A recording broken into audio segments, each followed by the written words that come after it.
Hi guys, si PJ to, your nurse on call for today, and welcome to Pinoy Nurse Adventure.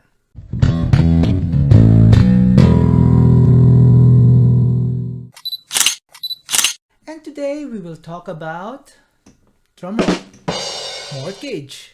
Yes, you heard it right, mortgage. Can we nurses afford the mortgage here in Ireland? But first things first, what is mortgage anyway? Well, mortgage refers to a loan that we use to purchase or maintain a home or land or any other types of real estate. Thanks, Google. So back to the main question. Can we nurses afford mortgage here in Ireland? Well, the short answer is yes. But, yes, there's a but. There will be a long and hard, ayun na ba yan? Kidding aside, there will be challenges and sacrifices that we need to do in order for us to afford or to attain it. Well, in this video, we will talk about the things that we need to know all about mortgage. Just want to clarify things. I am not a mortgage expert and I do not know the in-depth knowledge all about mortgage. But we will talk about the procedure, time frame, and requirements needed for us to own a property here in Ireland. Before we start this interesting topic, kindly click the subscribe button and that notification bell so that you'll be updated on our next video. And for our next video, drumroll, please! Siyempre, house reveal and house tour kaya subscribe ka na. So without further ado, let's start. We will start with the sacrifices. During this phase, we ended up opting for the cheapest place to stay here in Dublin. As we all know, rent prices can be so high here in the capital, but if you look good enough and long enough, you'll be able to see an odd post in Daft. Well, these accommodations will not be the best, and it is often cold. But in order to save more, we just need to persevere. We also cut off our expenses by not eating outside or buying things that is not really necessary. Well, of course, we still do eat outside, but we do it very seldom. We also limited our holidays, vacations, or travels during the past few years because, we need to save more. And to tell you frankly, we just had one vacation in a year, and with the addition of COVID, so traveling is not really an option. And lastly is e-banks or having more extra shifts. So if you will ask me what did I do to my annual leave? Well, I used them all for extra shifts or e-banks. Nice. So if you will sum it all up, this cross-cutting of expenses and taking more extra shifts or e-banks, this will lead you to saving money. And that is the first requirement in applying for a mortgage. Savings.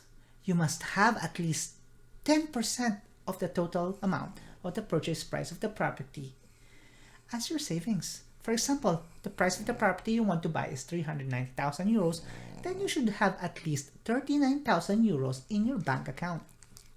This is the main reason why I keep emphasizing for new nurses here in Ireland to start saving as soon as they can.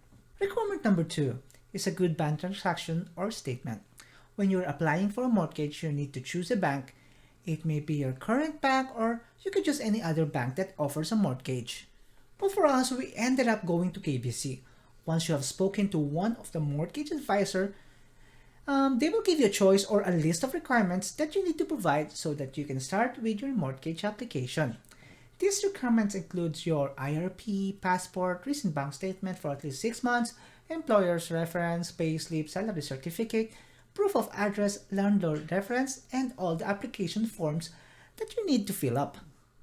They should also ask for your solicitor's details. Well, for us, we opted for direct law solicitors, which is in Scaries, as they offer the lowest mortgage fee. So, well, in our experience with direct law solicitors, it's kind of a so-so experience. But don't get me wrong, they really did a good job, but they don't give an update that often. So if you are time-bounded on your mortgage, I think it's better to look for other solicitors. But I can assure you that they offer the lowest fee in the whole of Ireland. Once you have your application sent by the mortgage advisor, it will take roughly around 2 to 3 weeks until they have a decision. So sometimes within this time frame, They might ask you to provide more documents such as bank statements and explanation letter about your bank transactions. After they check your documents, they will either decline or approve your application, and then if they approve your application, you will have this approval in principle.